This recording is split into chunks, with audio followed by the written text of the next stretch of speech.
Testing, yes, we're good to go. Hello everybody and welcome to episode 22 of Star Wars Battlefront 2. This is Rudy 95 here, and we are going to show off the rebels in a space fight battle. So we've already started, let's go. Again, as with the rest of the instant action, I'm not going to be too bothered on whether or not we win or lose. So let's do some fighter to fighter combat with the X-Wing for now. Just show it off. And there you go, there's the Empire, there's the little sub-fighter, like carriers, things, and that's Hoth down there. Now I've seen some footage leaked footage for Star Wars Battlefront 3, which apparently you can get in a fighter on the surface and fly up to space, apparently, which would be awesome. That would be great.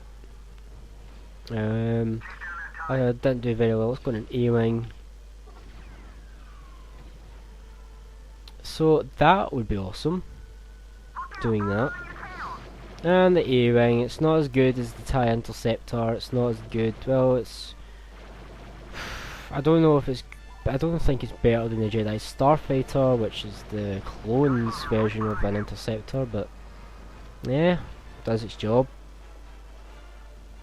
Oh, and we're dead. My heart must really not be in these instant actions, because as I said, I'm kind of like done with Star Wars Battlefront. I've spent so many hours playing it recently, non-stop. I probably should have taken a break after doing Star Wars Battlefront 1. I won't make that mistake again. So I'll admit that I made a mistake with going straight from Star Wars Battlefront 1 to Star Wars Battlefront 2. I mean, I thought that since I'd done Star Wars Battlefront 1, I mean, the only logical way to go would be to do the sequel. But turns out no. That's I just got fed up of it, really. Thankfully though, I didn't get fed up with it during my campaign. It's only during these instant actions that I'm not kind of playing as strategically and as good as I usually do.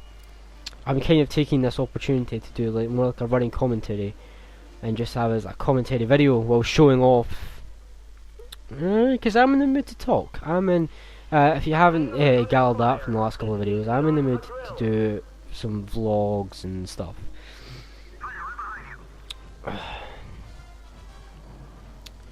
So I'm kind of tired actually. After this I've only got one more, and then I think I'll hit the bed, I'll hit the sack and get up tomorrow, and I think I'll edit this tomorrow and I'll add in the captions and make it funny. Or hopefully make it at least chuckle worthy. And then I'll upload. Next up uploading is episode 15, which if you've watched all these videos you'll know is Tantive 5, with my first real spat of editing. But really, my Saturday Night Banter video was the first real test of editing with regards to captions that I had. I think it went quite well. I mean, it did take forever, and I did think that I did get a wee bit I just want it over with at the end, but it was worth it. It was worth sticking through and pulling through and getting it done. It really was.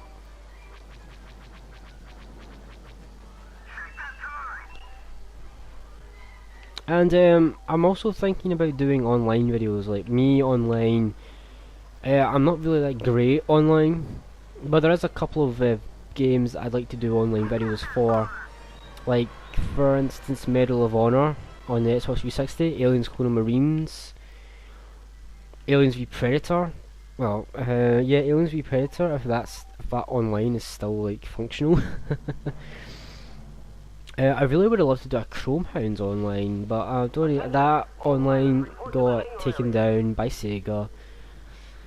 I'm kind of really gutted that it did, because I loved the online for Chrome Hounds. If you're not familiar with Chrome Hounds, it's kind of like mechs kind of thing, and all war is done mainly through like mechs called hounds, and you had different states. Basically, I think it was Eastern Europe got divided up into states, which each had different backings. Like one had backing from America, one had backing from Russia, and so on, and so on, you know. And the online play was like a massive war between all the countries. You could pick a country and fight with it, and fight the other countries, and establish control and battles, and it was brilliant. I loved it. And then I went to go play it because I recently picked Chrome Hounds up again after losing my original copy, and to find out, to my dismay, that the online servers were taken down. It was quite gutting, to be fair. But there are other games up there with online. I mean, up until recently, I really haven't been a online gaming fan, really. I usually play games for their story and their single player. I usually leave out the multiplayer altogether, pretty much, or barely bother with it. I mean, Call of Duty. I even played Call of Duty, the single player more than the multiplayer. I hated the multiplayer. I don't know whether it was because it was such a hateful online community, I find a lot of the time, where a lot of people are just really hateful and angry and violent towards you if you're not great, or you muck up, or blah blah, and then you've got the little kids on it just screaming down the microphones, and it's just not that fun, I don't think. But then there's Aliens Colonial Marines online, which is really fun. I find that's a lot more mature online community, Aliens Colonial Marines, as is Dead Space 2 online.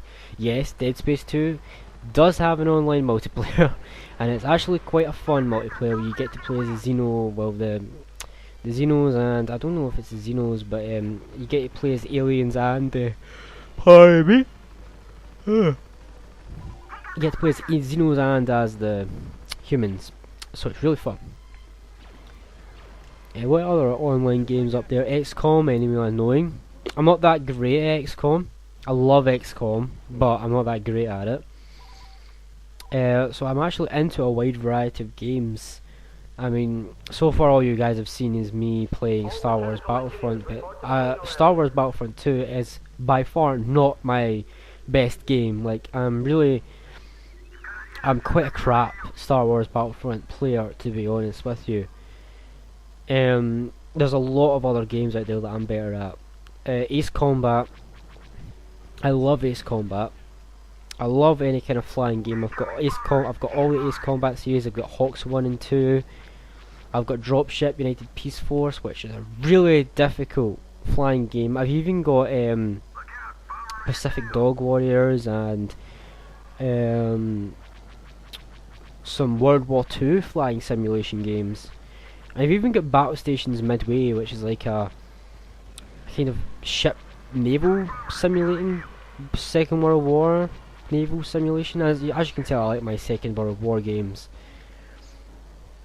So I'm really into them, and I think I'm okay at flying games. I'm certainly not the best. I'm not the best at anything, really.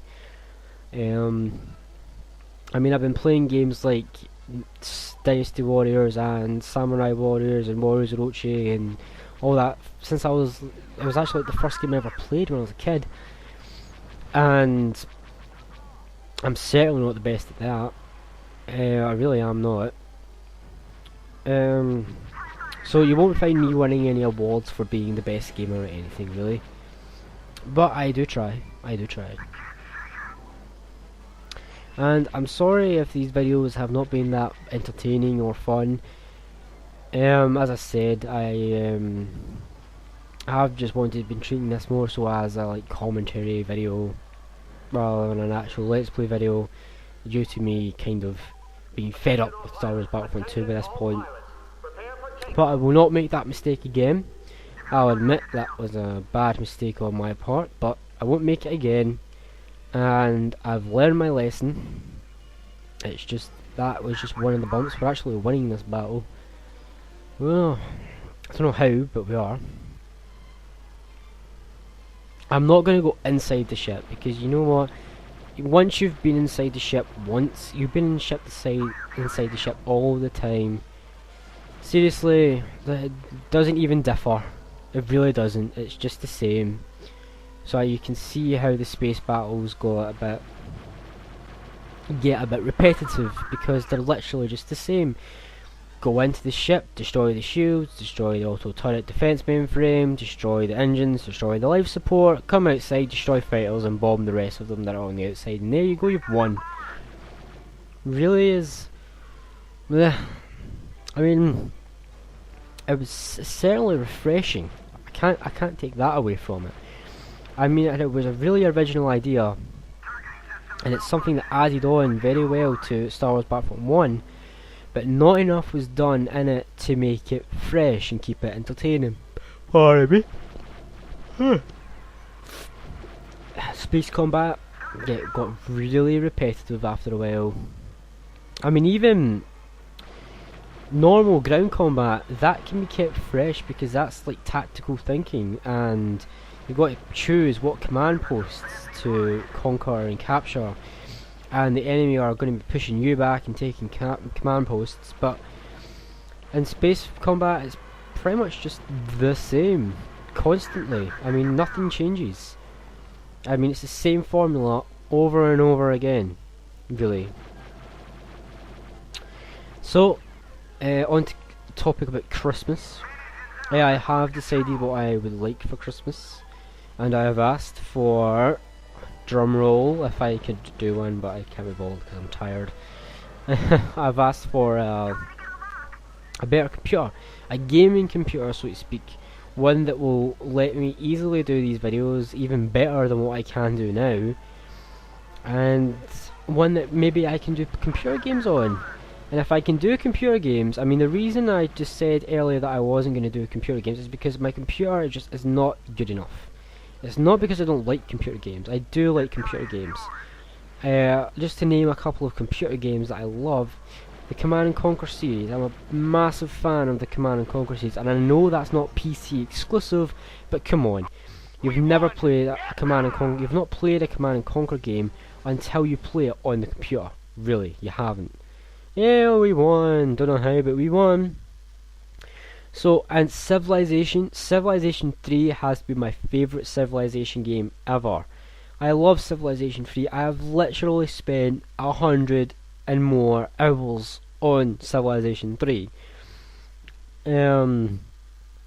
Yeah, but there's a ton of Heroes of Might and Magic, all that. And if I had a better computer, I would definitely do Let's Plays on them. I really would. And when I do get a better computer for Christmas, who knows, maybe you guys will see some Command & Conquer Let's Plays from me. Hopefully you will. But for now, I'm Rudy95. You can follow me on Twitter at Ruders. That will pop up on the screen. And I'll see you guys in the next video where we finish off Star Wars Battlefront 2, the final video, with Space Magito. See you then.